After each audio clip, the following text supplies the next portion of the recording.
Hello and welcome to this tutorial video on jazz chord abbreviations. In this first episode we'll be looking at seventh chords and the different types that exist.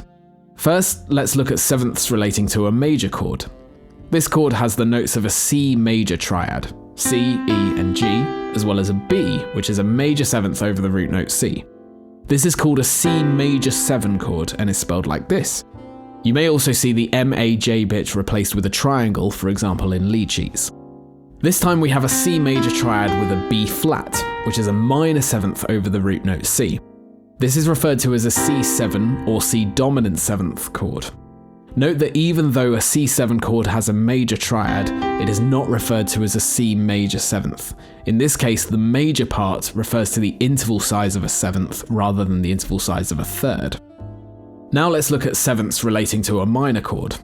This chord features the C minor triad, C, E flat and G, as well as a B flat, the minor seventh above C.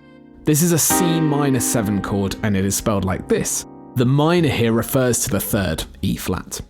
So what happens if you want a minor triad with a major seventh? So C, E flat, G, and now B natural.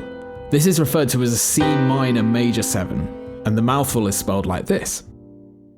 So, in regular triads or 3-note chords, when someone says a chord of C, we assume it is major unless if they clarify it's minor. The same applies to sevenths, but the other way around. We assume it's an interval of a minor seventh above the root, unless specified.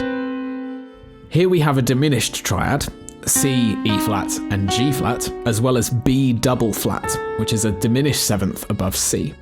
Rather than state that it's a diminished chord and a diminished seventh, it is simply referred to as a C diminished 7. It can also be spelled with a circle, like a degree symbol, instead of dim. So what happens if you want a diminished triad with just a normal minor seventh?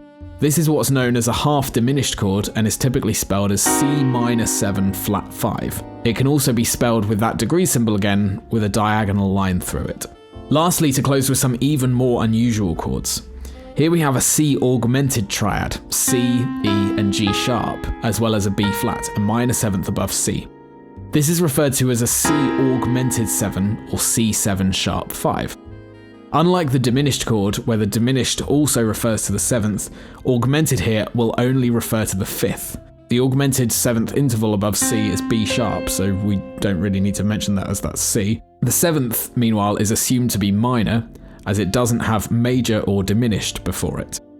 If you want to have a major seventh in an augmented chord, it's easiest to spell it as C major 7 sharp 5. So, to recap, whenever you see 7 in the chord name, assume the interval to be a minor seventh above the root note, unless it is a major seventh or diminished seventh chord. Thanks very much for watching. Next week we'll be looking at ninths and seconds.